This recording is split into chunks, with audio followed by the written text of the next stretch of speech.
Hello. Hey Jesse, how are you? How you doing? How are you? Good. I'm Alexa. What's up? Hi. Talk. Oh, I'm Jaden. Hi. Jaden? Yeah. And then, I'm sorry, sir? Joe. Joe? Yeah. So real quick, I've been recording my training sessions and stuff. And this way, if you forget anything, you can I'll send you the link and you can go to the video and then just rewatch whatever you may have forgotten because Oh, a lot of perfect. information. Okay. Perfect. I won't take notes. So you're getting a pit bull puppy. Yep. Yes. Okay. Have you guys had dogs before? Not us since we were little. Yeah. We were Since young. we were kids. Okay. Have you ever had a pitty when you were younger? Did you have a pit at all, or I didn't. German Shepherd. German Shepherd? Okay, so a power breed. And what's inspired you to get a pitty? We just really like pit bulls. Sydney and Travis, they have Doug, and we really took a liking to Doug. So that was part of the reason why. Yeah. And I know we wanted a dog. I wanted a dog that could, go outside with us, hike, camp. Not something that was just a lap dog. Sure. I think it's a good sized dog. Yeah. And you already have one picked out? Yep. Yeah. All right. Yep. Do you have an estimate of like how big they may get? I feel like for a pit bull, She's gonna be kind of small. she's probably going to be on the smaller end. Yeah, 35, Her 40 parents pounds. were not that big. Yeah. Okay. And then is Jaden the only child so far? Mhm. Yeah. Okay. So I have a pitty. I love pits. I've met Doug a number of times when they were here. He is greatly missed. Sydney had given us a little camera, like a Polaroid instant camera, and then we were taking pictures of the dog. So we took a bunch of pictures of Doug, and like everybody took a picture of Doug. Yeah, With his ears and everything. So when it comes to the puppy stuff, of course you have a 6-lesson program. So what I'm going to tell you today is essentially so that you can start potty training right off the bat, and it just avoid a lot of common things that people do that are wrong. Okay, and it's kind of play it by ear for a lot of stuff. And you can, just so that you're aware, you can do things by the book. Okay, you can be spot on, you can be perfect with everything that you do, and still end up with a dog that has behavioral issues. Okay, and if that's the case, it's most likely because it's genetic. Okay, but even after the training, you always have my technical support. Okay, and I know you guys are often in a different state, but if something happens and you're not sure if it's concerning, just shoot me an email, because just like humans, like we're not just like this very static personality every day. We have emotions and we fluctuate, right? We can be very sad, very happy, we can be angry, so on and so forth. The same thing for your dog, right? Dogs are, for the most part, pretty much like it is what it is, and they're really reactive to what's going on in the environment. But if you start to see anything that's concerning, you can shoot me an email. I'll let you know whether or not, like, yeah, this looks like it's going to be a behavior issues when you want to start tackling that, or if it's something that is natural. So, like, for example, if we fast forward 2 years, and like, let's say you accidentally stepped on your dog's tail and your dog turned around and bit you, right?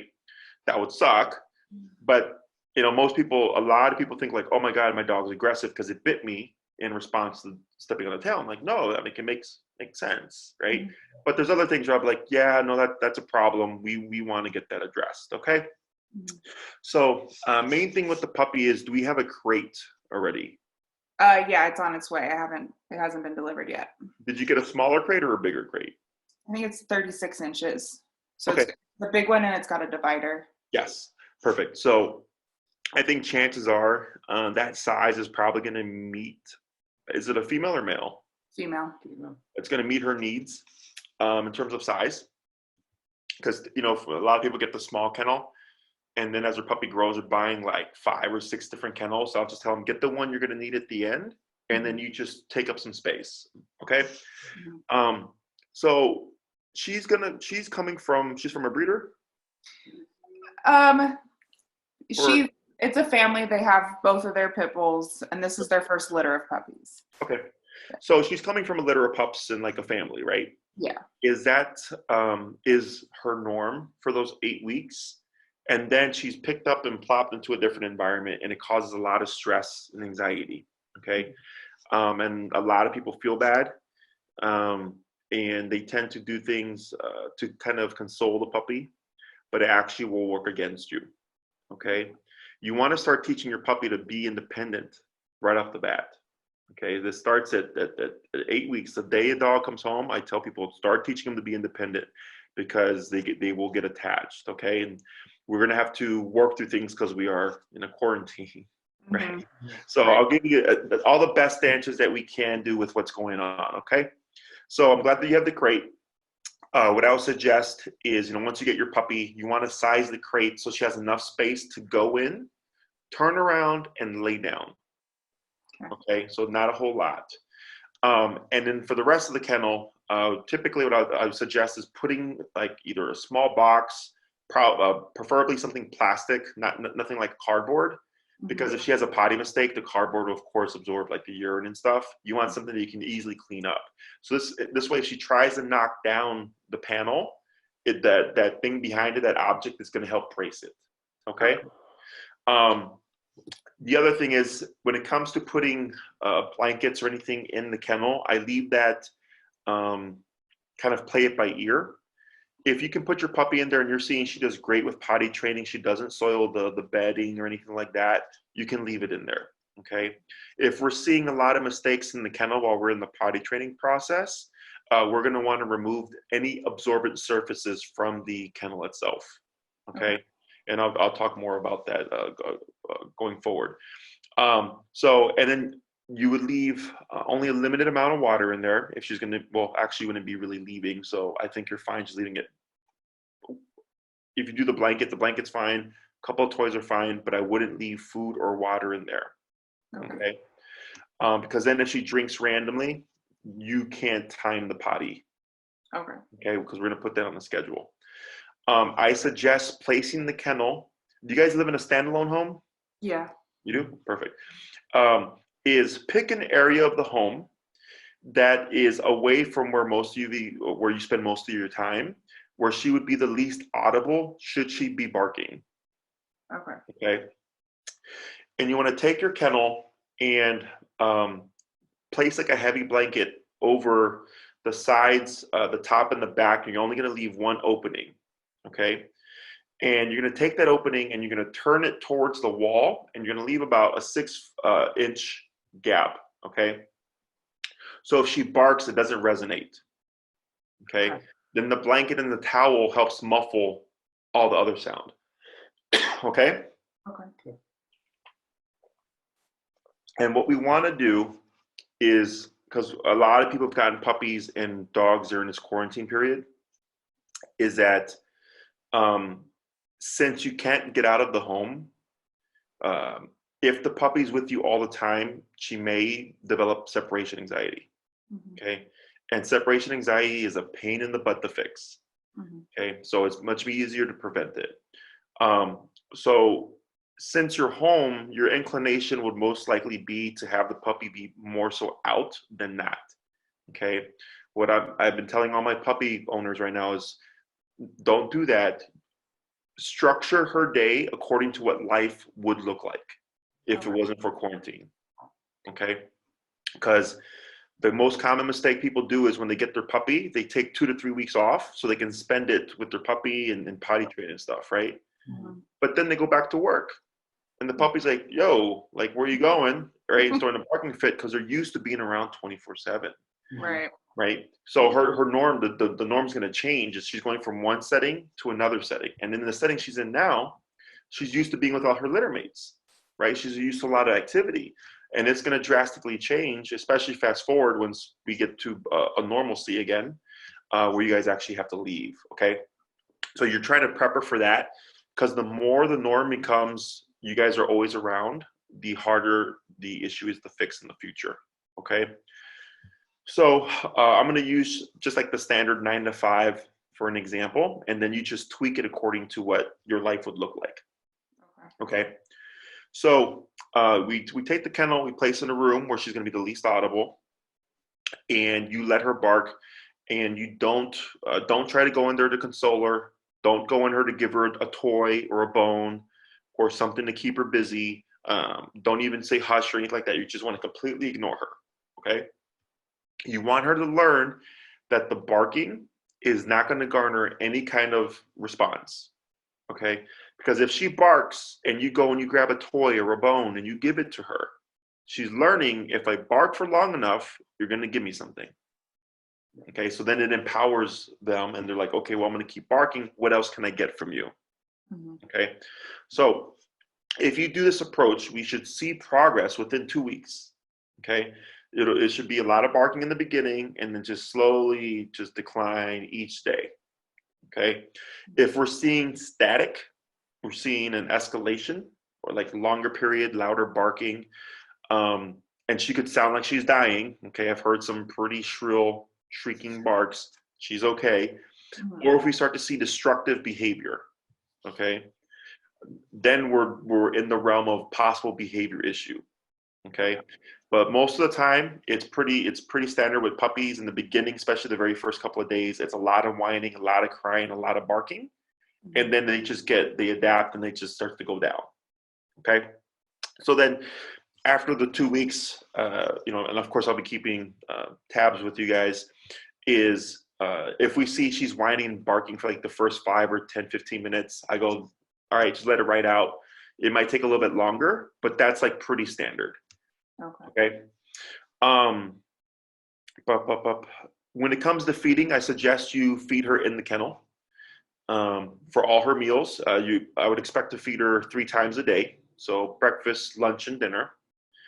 So each of those meals will always be in the kennel. This is to help create a positive association. So she thinks that the kennel is a place where she gets fed and she gets to get food and all that stuff. Okay. So it's to help her, if she doesn't like it, help her to develop an affinity for it. Okay. If your dog or puppy happens to have too high of a stress response in the kennel, she may not eat the food. Okay. So then again, that's a sign that there may be some behavioral issue there. So if I put the food in the kennel and I come back 10 minutes later and the food is still there and she's not touched it, but then she starts to eat when you're sitting next to her, you don't want to sit next to her. Okay. Because people are like, oh, I want my puppy to eat. Like, I'm going to stay in here with you, right? You're reinforcing attachment issue. Okay. So what I do is I give them 5 minutes. I put the bowl in the kennel. I walk out, come back. If she's still eating and she's a slow eater, no big deal. You let her finish. If she's not touched it because she's stressed, I go and I remove it from the kennel. I put it away. She gets it for lunch. Okay. She doesn't get a meal. And people get really concerned. They're like, but Jesse, it's a puppy, right? And I go, I get it. But we have to, it's either you have the behavioral issue or your puppy doesn't eat a couple of meals, right? And it's against instinct for a dog or puppy to starve themselves to death. Okay. It just means her stress levels are very high. So eventually the hunger, it's going to win, right? So she might miss a couple of meals, but eventually she goes, you know what? I'm really hungry. I need to eat something. And the only time that food is coming in here is for 5 minutes, 3 times a day. I should start eating that food. So he's going to be staying in the kennel for a majority of the day? No, and I'll talk more about how we're going to handle that. Okay. You give her the 5 minutes, you put a timer on. Again, if she's a slow eater, you give her the time to eat it. I'm more so concerned with if she's too stressed and not touching the food. Okay. Because that's early signs of separation anxiety. And if handled the wrong way, it can lead to more attachment issues. Okay. Water, you would only give her water with the meals. Okay. The general rule of thumb with water is 1 ounce per pound. So if you get her and she's like 10, 12 pounds, she would get 10 to 12 ounces of water a day. Okay. So if say she's 12 pounds, you can do 4 ounces in the morning, 4 ounces with lunch, and 4 ounces with dinner. Okay. And this will help make potty training even easier because your control dogs are really habitual, and when you control when the all the food and water intake is, you can pretty much once you get how do you say you taken her out so many times, you'll start to learn her pattern, right? Because it's so fixed, and it makes everything else much easier. Okay. Now, if she's doing a lot of high activity, or if you take her out for a walk and she's thirsty and it's in between the feeding times, you can give her water, but you're going against her daily allowance. Okay. So if she's had 8 ounces of water and you go for a walk and you bring her back and you give her 4 ounces, she's technically had all 12, right? You can always give her a little bit more, but at least you're aware of like, okay, I gave her extra water, so I'm expecting extra pee. Okay. We don't want to allow free access to food or water. Okay. Access to free food will create a picky eater, and access to free water will just cause for a lot of potty mistakes. Okay. Question so far? No questions. No, I think we're good. Do you know what food you're going to put her on? Yeah, I think we're gonna do signature kibble and then half frozen raw. Oh, okay, nice. So Signature is a really good brand. I think that was the last food I was feeding my guys. It was Signature or Earthborn. I can't remember. If I remember correctly, I think Signature is an all life stages food. Yeah. Yeah. So, and Signature has like 12 different proteins, I think, or 12 different protein mixes, something like that. So most places would tell you when you feed your puppy, don't change their food. Okay. Because then they're going to get like diarrhea and stuff like that. The reason why that happens is as a puppy, they don't have the enzymes to digest all the proteins that there are. So I actually suggest that you do rotate your proteins every bag. Okay. So that she develops the enzymes now, because what can happen is if you keep a dog on a static meal, it's always the same, and you fast forward a year, and then all of a sudden it's like, oh, they discontinued that protein, or they changed the formula, or I can't get that food because they're sold out and she needs to eat, right? Is that she's more likely to have an allergic response and an even worse response in terms of digesting the food because she's so used to one type of protein. Okay. So, you can get a bag for a dog her size. I'd probably go with the smaller. I mean, they sell like up to like 30 something pounds. I'd probably go with like a 16 pounder so that you're rotating more often than not. Okay. And then when you do this, when you start to hit the end of your old bag, it's going to be 3/4 old food to 1/4 new food for 2 days. Then it's going to be half old food, half new food for 2 days. Then 3/4 new food, 1/4 old food for 2 days. And then it's 100% new food. Okay? And it might happen where you forget and you go, crap, we are at the end of the bag. We can't do the transition. No big deal. I just get the new food. Okay, personally. Okay. At the end of the day, your house, your rules. But it just means for a couple of days they may have some loose stool, right? So I know what to expect, and I would just say adjust the schedule accordingly. I think people get too wrapped up with trying to be as right as possible. But the reason why I do this is because there's no concrete life, right? It shifts every day. It shifted drastically a month and a half ago, right? Yeah. Is that I want to create or shape a dog that can just adapt. Okay, that's my main thing, is that they can just adapt. So like my guys, I can feed them the crappiest food because I forgot to get food off the cuff, and I'm not worried about them having diarrhea. Okay, because their stomachs have been too exposed to a lot of different foods, a lot of different proteins. They can just take it, and then more often than not, unless they have a stomach bug or something, they're not going to get diarrhea. Okay. So this changing over from old food to new food, you're saying to do that even if it's the same brand. Yes. Do that with proteins as well. different proteins. Yes, right. Okay. You do it with any kind of, so like, let's say you did chicken with one brand and you switched to a different brand, but chicken, you'd still transition. Okay. Okay, because the formulas, the way the binding process and all that can be different. But definitely whenever switching proteins, with the dry food, it's a gradual process. Okay. And then you'll come to a point where she's just resilient. And you're like, yeah, she's perfectly fine. Like, I don't do that anymore. Okay. Right? I did that when they were puppies. Once I saw that they were good, they would finish the bag, I'd go out and buy a new bag. Okay. Okay? Still changing it up though. Still changing. Correct. Because, eating the same thing every day, of course, gets boring. So I like to provide some kind of, change with that. But then also, just in case, like, I've traveled and forgot to pack food, and I'll go at a small mom and pop shop and all they have is like pedigree, which is terrible food. I'm like, okay, well, it is what it is, just so they get some food in their belly, and I'm not worried about the digestive issue. Okay. Okay. So we went over the food, and then when we talk about diet, in the raw and all that stuff, raw is like the ultimate. That's the best diet for a dog. And I can always put you in touch with Maddie, who's a friend of actually Sydney's, and she's my nutrition specialist. So if you ever need any help with that, I can always forward her to you, or you to her. Okay. And I always tell people, when they do things, always do what you feel like you can hold off and to keep with in the long run. Okay. Okay.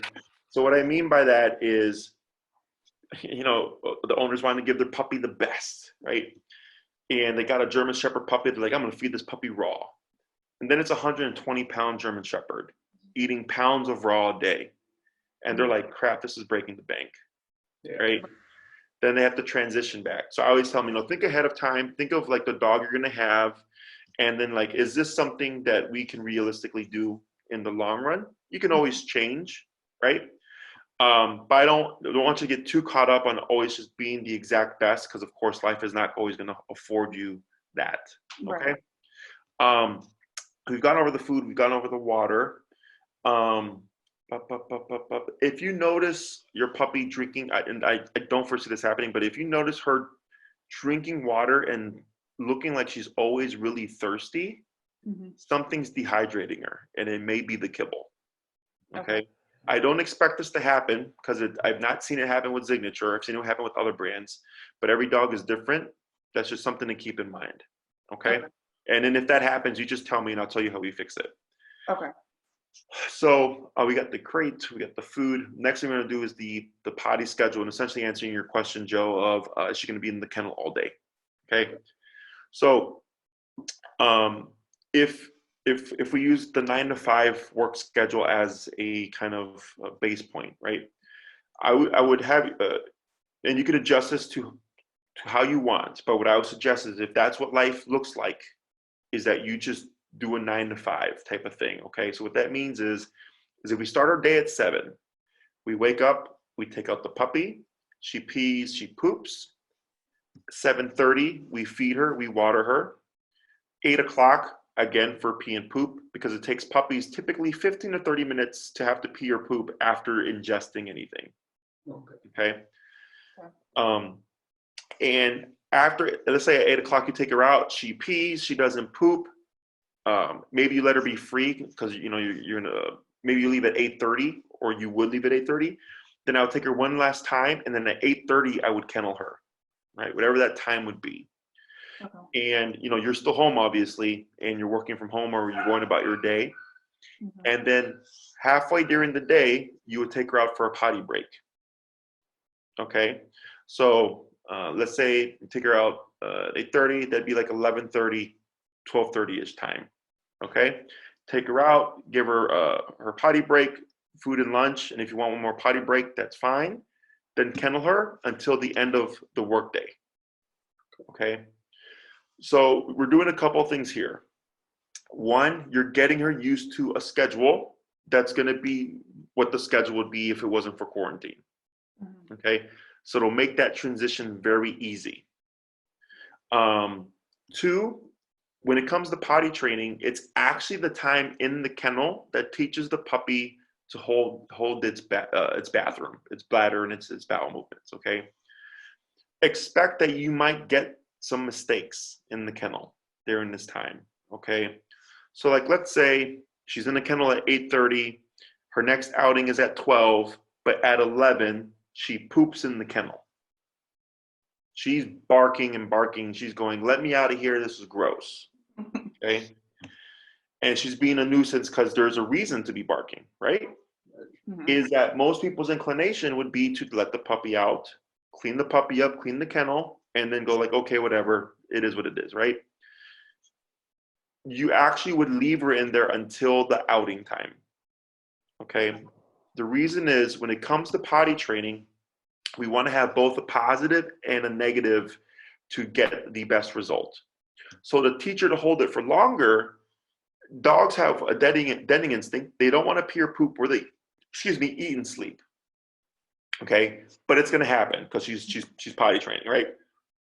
Is that if she poops at 11 and she's barking like get me out of here, she's going, this is gross. I don't want to be in here anymore, right? Somebody clean this up. And if you do that, she goes, oh, okay, no big deal. I have a maid. I have a butler. They'll just come and clean it up, right? It doesn't teach anything. But if she's in there for an hour before you come in, and I don't make a fuss about it, just come in very calmly, take her out the kennel, clean the poop, take her out real quick. She potties, does her business, clean her up, back inside, back in the kennel, right? Is that she's going, man, the next time I have to use the bathroom, I should try even harder to hold it because I'm going to be stuck with it for an hour. Mhm. Okay? That's what teaches dogs to hold it. Okay. If you notice she eats the poop, let me know, okay? Because that's a problem. It can happen. But most puppies just throw a fit. It's a little barking storm. And if you walk in and you see her like hiding away from the poop, and she'll look very uncomfortable, that's good because it means she has denning instinct. It means she does not want that to happen again. Mhm. Okay. If we see she piddles, this is where the whole blanket thing comes into play. If you have a blanket in there, it's fine in the beginning, and I recommend to use a white towel or blanket. So if she soils it, it's very clear that she pottied on it. Okay. If we see more often than not on that blanket, she's having pee mistakes, remove the blanket. The blanket is acting as an absorbent surface, so when she's piddling or peeing in the kennel, it's just soaked up and it doesn't make it that gross. Okay, so if it's just an empty pan of plastic and she pees and there's a puddle that she cannot avoid, that's going to be concerning for her. Okay, so then I remove the blanket, and then we should start to see that the piddles in the kennel become less and less. And then once she's like potty trained for the most part, you can always reintroduce a blanket. It's possible that a puppy will digress and start peeing on the blanket again. If that's the case, I just remove the blanket. Okay. And you can always try again when she's an adult dog. And then if she's fine with it then you're perfectly fine with her having a blanket or towel in the kennel. Okay. Question so far? So, I mean, do you recommend just starting with trying the blanket and putting a blanket in there, or just putting her in without one? I don't have a problem with it. It's personal preference. Every puppy is different. Some puppies, I had a couple, it was only one time, they had a Yorkie and they got the Yorkie at 4 weeks, which is illegal. Never had a potty mistake ever. The puppy would just whine and let them know when she had to go. Always. From the get-go. I was like, man, that is the 1 in a million dog. Yeah. Okay. So most people feel bad leaving the puppy with a barren, kennel. So I go, it's fine. I don't care. But if it starts to inhibit the potty training, then we have to remove it. Okay. Or if she destroys it. That's the other thing. Okay. So every puppy is different. We just play all that stuff by ear. Okay. So now, that's like the standard work day. What we'd want to do is put her on a schedule. So earlier, like I mentioned, that Yorkie would tell the owners when they have to go to the bathroom, right? And that's typically how people go about potty training. It is incorrect. Okay.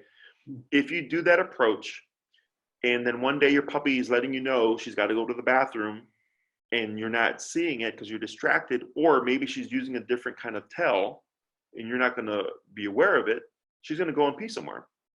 or poop somewhere because she's like, hey, I told you, but you didn't let me out, right? So we want to put her on a schedule to train her to hold it, okay? And the way I have all these things that I'm having you do to train your potty train your puppy is the same exact stuff that I did with my dogs, okay? My dogs will hold it up to like 16 hours if needed, okay? So it's very strict, but it's very effective. So what I like about this is you're getting it right at the two-month mark, correct? Yeah. I'm gonna give you two approaches. One is a little bit more nuanced, but it's very easy for the puppy. The other one is easier, but you can end up with more mistakes. Okay, so it's kind of just whatever's gonna work best. The general rule of thumb for a puppy and potty training is they can hold it for 1 hour per month of their age. Okay, so if she's 2 months old, we expect that she can hold it for 2 hours when she's awake and active. Okay, this most likely is not going to be the case, but that's our base point. Okay, so if we take a day, like let's say you're going to be home all day Saturday. Okay, we let her out at 7, we feed her at 7:30, we take her out at 8, and then we're back inside. She could be free. Okay, but her next outing would be at 10, then 12, then 2, 4, 6, 8, 10. Okay, as a general structure. You're back in at 8. You're waiting for that 10 o'clock time frame. You keep an eye on your puppy. Okay. Puppies tend to gravitate towards the family. So if she ever gets up and starts to wander down the hallway or into the kitchen, I want you to assume that your puppy's going to have a potty mistake. Okay. If your puppy wakes up from a nap, typically when puppies wake up from naps, they have to go to the bathroom. Or if she's doing a lot of activity, so like let's say she's playing and she's running around a lot, typically within 10 minutes of doing a lot of high activity, they'll stop and piddle randomly. Okay, so when you see these things, so for example, let's say took her out at 8, she takes a nap and she wakes up at 9:30, right? I'm expecting you're probably gonna have to pee. So instead of taking her out the potty, I would put her in the kennel until 10 o'clock. So you're making her wait that extra half hour, okay? Because when you take your puppy out when they have to go, you're teaching them to go when they have to go, right? So like we can do that with the child because we have a bathroom inside the home. The child learns, I just go to this room, I do my business, right? But your dog's bathroom's outside, okay? So what you're trying to teach her is to hold it, okay? So if you take her whenever it looks like she has to go, she will never learn bladder control. You see that? Yeah. And a lot of my clients that have, if they live in a high rise with like a patio, or they live in a standalone home with a backyard, it's very easy to just open that door. Puppy goes outside and then runs back inside again. Right? Super easy. And that she gets conditioned to go 20 times a day instead of, and the average is 3 times a day. Oh, okay. Before work, after work, before bed. That's the average. Okay. So you're trying to build your puppy again to be able to adapt to your future life, which is you guys leave, son's at school, you guys are at work, and she's home, and she can, and hopefully by that point, she can be trusted to be free, and she can hold it all day. Right. Okay. So that's what we're trying to build towards. Right. So anytime you see something from her that looks suspicious and you think, I think she has to pee, always assume that she probably does. Okay. People put too much faith in their puppies. They're like, no, I think she'll be okay. And next thing you know, oh, there it is. Okay. It's just pick her up, you pop her in the kennel, and you just go, okay, her next outing's at 2, it's 1:15, it's 45 minutes before I can let her out. Okay. And of course, if she pees or poops in the kennel, we leave her. Ideally, let her deal with it. Come to the potty time, we go grab her, clean her up, clean it up, take her outside again, and then reset our clock. Okay. Questions? We might be headed towards this. So like so that would be like a weekend schedule, or we were paying attention every 2 hours to her. Right, but on the weekdays, if we if we're simulating our work schedules, you know, and we come home at 5 and we let her outside, then would we pick up 2 hours at 5? So at 7, we'd take her again, Mhm. and then 9. Okay. Yeah. And if you go to bed at 10, you just take her out at 10, right? Like it doesn't have to be spot on. Okay. So then so that's the strict schedule, right? Okay. But life's not that black and white. There's going to be a lot of gray area. Mhm. Okay. So think of it as when she's in the kennel, she can go longer than 2 hours because she's in a confined space. If there's a mistake, it's going to be a learning mistake, Mhm. right? Because it's going to deter her from doing it again. But if she's in the home and she just can pee in the corner, it's no big deal because she doesn't have to be right next to it.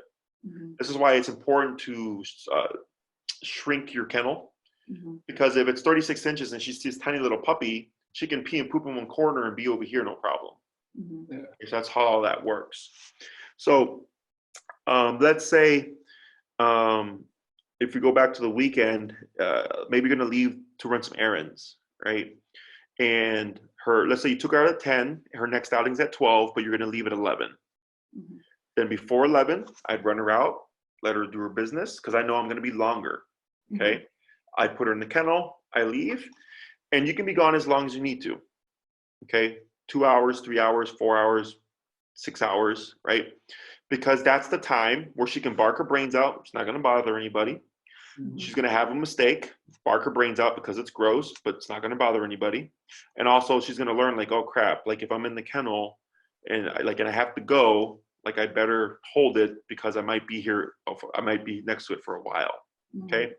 So then like if you leave at 11, you come back at 3, you come in, you check on her. And I would suggest, actually don't check on her. I suggest settling in first. Mhm. Okay. If, you put your groceries away and all that stuff, because puppies and dogs are creatures of habit. And let's say every time you walk in the door, it's guaranteed you're going straight to her kennel, right?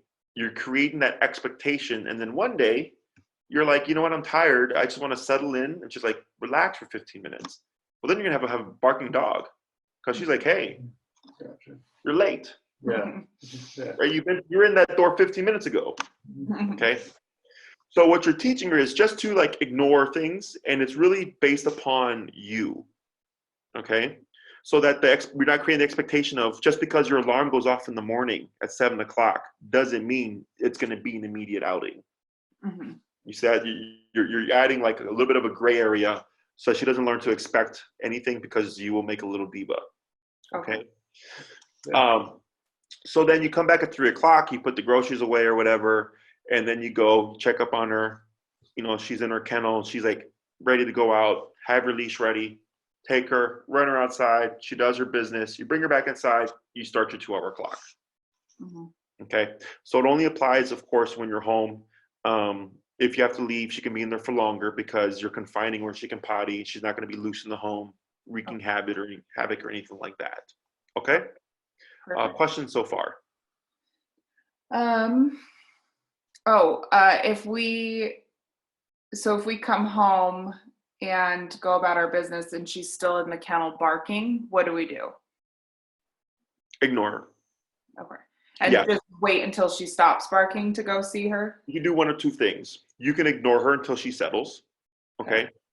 Or two, you can kind of, how would you say, honor the point of like, okay, now I'm going to let you out, even though you're barking, but it's because I wanted to let you out, right? Like, because it's not always going to be perfect. There's going to be times where she's going to be barking when you let her out, okay? But you're trying to make it more often than not, she's not getting her way, Okay. okay? And unless, and all these things kind of pair together because you'll, hopefully, you're just seeing progress. Mm-hmm. Right. So as long as you're seeing progress, little kind of, I don't know, losses here and there are no big deal. Mm-hmm. But if it's static or seemingly getting worse, that's where it's like, okay, we have to do a very strict approach and we're going to be a little bit more different about it. But I understand it's not going to be perfect. That I'm not worried about it right now. Okay. Okay. Any other questions? Nope. No, not related to this. Okay. So the 2-hour schedule, right? is we want to teach her to course hold it as an adult would, which an adult dog can be expected to hold it 8 to 12 hours. The extremes would be like 16 to 24 hours, which can happen. Like my guys can do that. Like they hate going out in the rain. So if it's raining outside, I don't even take them out because I know they won't go. Right. And it's nothing that it's not about training. It's the how do you say, dogs are sensitive. They're very sensitive to the like atmosphere and the pressure changes when there's rain and all that stuff. That some dogs get anxious and they get kind of like timid, right? That they're like the fear overrides the need to use the bathroom. Okay, that it's like I'm not even going to bother with it because my dogs are potty trained. I'm not worried about it, right? So I never force that issue. But I do suggest that you expose your puppy to all elements when they come, because you ideally would want a dog that would just go out and do their business no matter what's going on. Okay. So, where was I going with that? So we want to expand that 2-hour schedule, right? So the tedious way would be on week 1, it's every 2 hours. Then on week 2, every 2 hours, 15 minutes. Week 3, every 2.5 hours. I'm sorry, that's, and then 2 hours, 45 minutes. And then by the time she's 3 months, you're at the 3-hour mark. So it falls right in line with the growth process. But most clients don't opt for this because it's so incremental. But it's easier for the puppy because it's so minute, right? The other approach would be you do every 2 hours when she's 2 months, and then when she's 3 months, every 3 hours. And then 4 months, every 4 hours. Okay, so it's much easier, but you're making a bigger jump time-wise. Okay. You see that? Yeah. So I don't care what people do. I give them their options. One is easier than the other in the sense that the incremental one makes it easier for her to learn to control her bladder. But it's more work for you because you're going to have odd times. And then the other one of every, jumping an hour every month is easier for you to keep track of. But I would expect you're probably going to have her spend more time in the kennel because you're making such a big jump. Okay. So there's no right or wrong. It's just whatever you want to, whichever approach you want to use. Okay. So typically when a puppy hits 6 months, they gain the control of an adult, like the bladder control and all that stuff. Okay. So typically around 6 months, a puppy is actually already capable of holding it 8 to 12 hours. Okay. But it all depends on how strict you were with the potty training. The more often she potties outside and not in the home, you're just teaching her that's where you go. Right? Like dogs will understand that it's wrong to pee in the home. That's not a thing. Okay. And then people will say like, well, my puppy looks sad or whatever, remorseful when he pees because he knows it's wrong. I'm like, no, he's doing that because you yelled at him. Right? It's the energy. He doesn't care. Okay. Wow, talking today. Oh yeah, I'm sure this is difficult to do over Zoom. So we got the incremental thing. Up. Oh, and then so like let's say you're doing the bigger jump, right? Let's say you go from 4 hours to 5 hours. Okay, and you're seeing she's struggling. So more often than not, you have to kennel her during that time. Is I usually go back an hour. Okay, to make it easier. And I'll do that for another, couple weeks, maybe a month, and then jump back an hour or jump forward an hour to catch the puppy up and then continue. Okay. So it may not, typically, if you do this approach, which is 2 months, by the 3rd or 4th month, you should start seeing like, wow, she like doesn't have any potty mistakes when she's loose. Like that's awesome. But around the 5 to 6 month mark is typically when I see puppies really grasping like, oh, okay, like I potty out there, I don't potty in here. And I can put them more, like at least when I'm home, on an adult schedule. But I, as much as possible, I recommend for clients to keep them on the stricter one because people will forget or they how do you say, aren't minding the puppy, and then they start to make mistakes because they get too comfortable. Mhm. Okay. Okay. And I think, oh, that is it for potty training for the most part. We got our schedule. Does that all make sense? How that's going to work? Mhm. Yeah. Yeah, it does. Never scold your puppy if she pees or poops in the house. Okay. Um, Again, she doesn't understand that it's right or wrong. I always tell the human, like, it's your fault. Okay. If your puppy's having an accident, you either gave your puppy too much freedom, you weren't keeping track of things, you didn't keep to the schedule. It falls on us because potting in the house we know is incorrect. She doesn't. Okay. So if that happens, what I will do is like I'll stop and like clap to like see if I can startle them to stop the process, and then I'll pick them up and then kennel them and then clean up the mess and then take them out at the outing time. Okay. But I won't ever correct them unless it's something like deliberate, like marking. That's different. Mhm. If like a male dog goes and lifts his leg to pee on like my sofa, like that I can correct because that's not potty, that's marking. Mhm. Okay. Okay. Um. Bum, bum, bum. Oh, with feeding, you'd be feeding her 3 times now. When she turns 6 months, you'd most likely drop down to 2 times. Okay. And that a year, I personally drop my guys down to 1. It's personal preference. When we do this, as a rule of thumb, a dog or puppy will poop the number of feedings plus 1 as a variable. So if you're feeding 3 times a day, I'm expecting 3 to 4 poops. Okay. If I feed twice a day, 2 to 3 poops. If I feed once a day, 1 to 2 poops. Okay. That's why I like feeding once a day when they're an adult. If you're feeding her 3 times a day and you notice that she's pooping more so 4 to 6 times, you're overfeeding. Okay. Okay. And so her body's just running through the food and then she's just pooping it all out. Okay. So Okay. it should tell you on the bag, and with the raw diet and stuff, it'll be like measurements. Mhm. The measurements aren't always correct. I won't know until you get your puppy and you start to get a feel for her bowel movements. Mhm. But that's the general rule of thumb: is a number of feedings plus 1 is a variable. Okay. Okay. Okay. When it comes to treats and stuff, I want you to think of treats as candy. I use them for when she potties outside. You can give her a treat when she goes. I suggest like you might you'll see her circling around, sniffing the ground when she's got to poop and stuff. Is that you use a phrase, go potty, what have you, and you repeat that phrase as she's circling around. And then once she goes, good girl. Once she completes it, you would give her some treats. Okay. So what you're doing here is you're not going to make her go like on a snap of a finger. But you guys are in Colorado? Salt Lake City, Utah. Salt Lake City. Okay. So you guys do you see snow over there? Mhm. Yeah. Yeah. Okay. So, go fast forward into the wintertime. You don't want to be out there waiting for her to go to the bathroom and stuff while it's cold. With you having a phrase, it'll speed along that process. So you can run her out, go potty, and then she'll start going to do her business more quickly than that. Okay. You said you have a yard, correct? We do.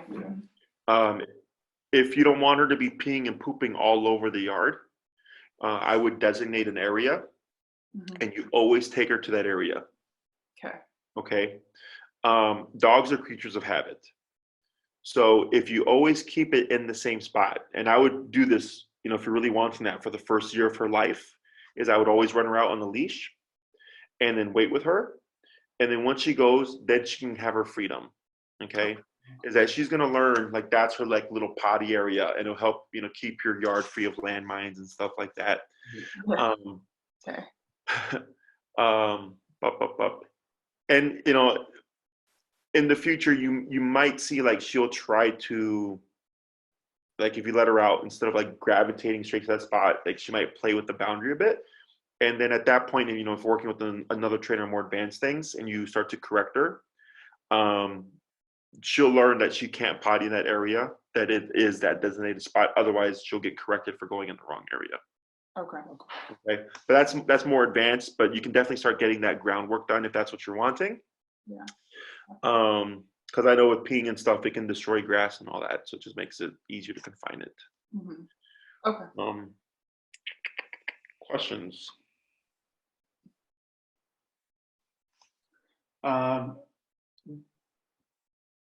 What do you think about chaining her up in the potty area?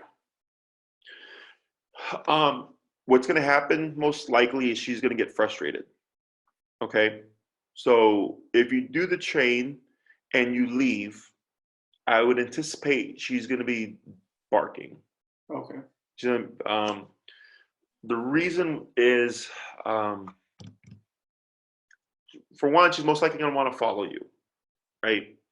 And then when you close the door and she's stuck out there and she's tethered to something, the frustration comes from not being able to be with you.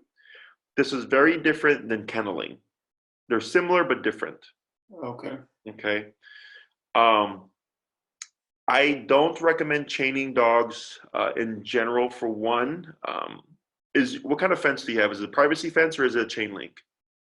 Privacy. Privacy. Okay, that's good actually.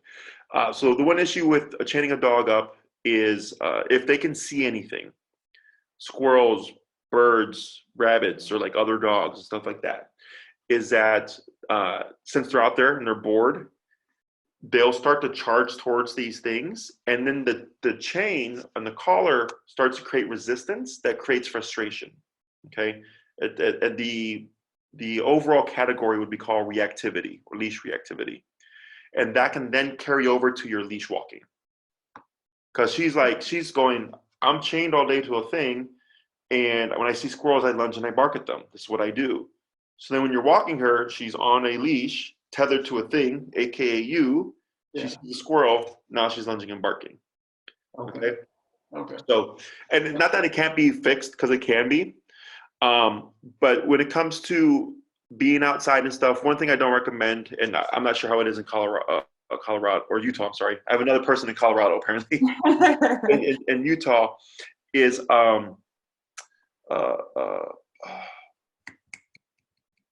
I lost my train of thought. Train. What was I saying just for that? We have laws about we don't have any intention of chaining her up. There's laws here about how long dogs can even be chained. I just remembered, dogs get stolen. Oh. Yeah. Dog get stolen. Yeah. Especially power breeds like pits, the fighting type. Mm-hmm. So about 10 years ago, I lived in, was it 10?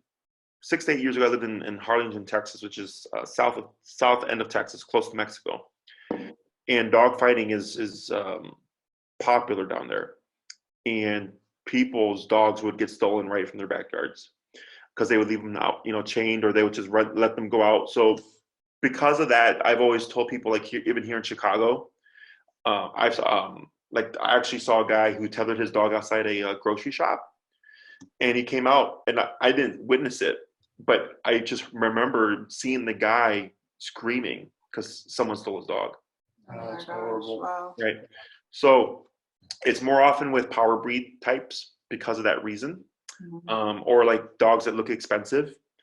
But one, leaving them outside, and I know you have the laws, but just, again, it's FYI, people do steal, or the dog learns how to get out the yard because they dig a hole or something. And once a dog learns to escape, good luck trying to teach them not to escape. Okay. So in my book, I always tell people, treat your dog, a dog has a learning capacity of a 3 to 4 year old child. Treat them as such. Right. So I don't know anybody who would leave their 3 to 4 year old child unattended. Yeah. So, and, your dog is permanently a 3 to 4 year old child in terms of learning, and I think one of the things that people mistake is that they expect their dog to learn things as a human. And, when we start to, right now we're doing very simple behavior prevention stuff, or behavioral issues and preventing them, and the essential stuff, right? But when it starts coming into like the actual obedience, like the sit and the stay and the come and the walking on a leash and all that stuff, most people's notion is, when I teach my dog this skill, they're going to know the skill, and when I tell them to do the skill, they're just going to do it. That's not how it works. Okay. Dogs aren't like people in the sense, like you guys actively got a trainer, right? And everything that I tell you right now, you can choose to apply or not apply, right? Your dog doesn't do that. Your dog doesn't think like, oh, you taught me to like not lunge and bark at dogs, so I'm gonna opt to be a good dog and not do those things to make you proud. Dogs are, okay, you don't want me to lunge and bark, fine, but can you make me not lunge and bark? Does that make sense? Yeah. Yeah. So like for humans, so I think of obedience as education and behavior as morality. Okay? Sit, stay, come, math, English, science. Don't jump, don't bark, don't bite. Don't lie, don't steal, don't cheat. You see that? So they don't overlap. So for humans, we have laws that govern us, that keep people in check, but there are some people that still commit crimes, right? So the dog is very similar, is that I always educate my clients. I'm like, you want to be a parent to this dog. You want to be an authority. You don't want to be a buddy. Okay, you can have the buddy stuff, but again, 3 to 4 year old child, right? So if you're not asserting yourself as a parent and you're more so a buddy, and your dog has these behavior issues and you're trying to stop them, well, how are you going to stop your dog from doing something when it sees you as a friend? Right. As opposed to a parent or an authority that they should respect. Right. So like, I don't tell my friends what to do. They're grown men. Right? I can tell my employees what to do because I'm the boss. Yeah. You see that? Yeah. So I'm not saying that you can't give your puppy affection. I'm not saying that you can't, have those moments, because that's why we get dogs, right?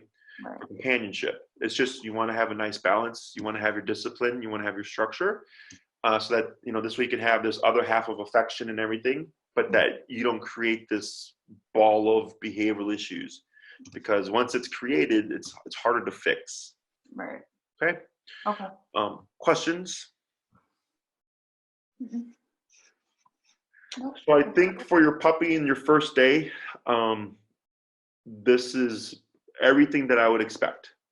Okay, your crate stuff, get that started immediately. Get your structure down. It's going to be, a lot of barking in the beginning, I would anticipate. Okay. And when I talk to you again, to get the most out of this, what I would do is I suggest making a list. Things that you had issues with. Maybe there's something that we're doing that isn't feasible for you. Like maybe the barking, like you can't get away from it, right? And it's like, Jesse, we can't have this dog barking for 8 hours, right? Then we start to tackle these things as we go along. But this way you'll get more out of the classes if you have a list, because I'll just run straight through them. Okay. And then once we get all that stuff in the clear, we feel like crate training is going well and potty training is going well, then we can start tackling, just like obedience stuff, or like just like training simple things. Okay. Perfect. Yeah. Sounds good. All right. Anything else? Yeah, this was great. Thank you so much. Yeah. Really Yeah, appreciate Good it. start. Yeah, you're very welcome. And then once I get this posted up and everything, I'll send you the link. So if you forgot anything, you can always refer to it. And if you ever have any questions that you may have forgotten, like about this lesson, you can always just shoot me an email. Otherwise, just write it down and we'll tackle it next time I see you. Okay, perfect. Okay. Is Maria going to schedule those with us once we get? Yeah. So once you're ready for the next one, I would suggest that you have your core, okay, is that you give it a week. Once you get your puppy, give it a week. It'll give you plenty of stuff and plenty of topics to want to talk about. And then this way, we know we get the most out of everything. Perfect. Okay. Yeah. So whenever you're ready, just shoot her an email and then she'll get you all scheduled in. Okay. Awesome. Thank you. We'll be in touch. And if you need anything, you just let us know. All right. Thank you so much, Thanks, Jesse. Bye-bye. Okay, Bye-bye. bye-bye. Bye.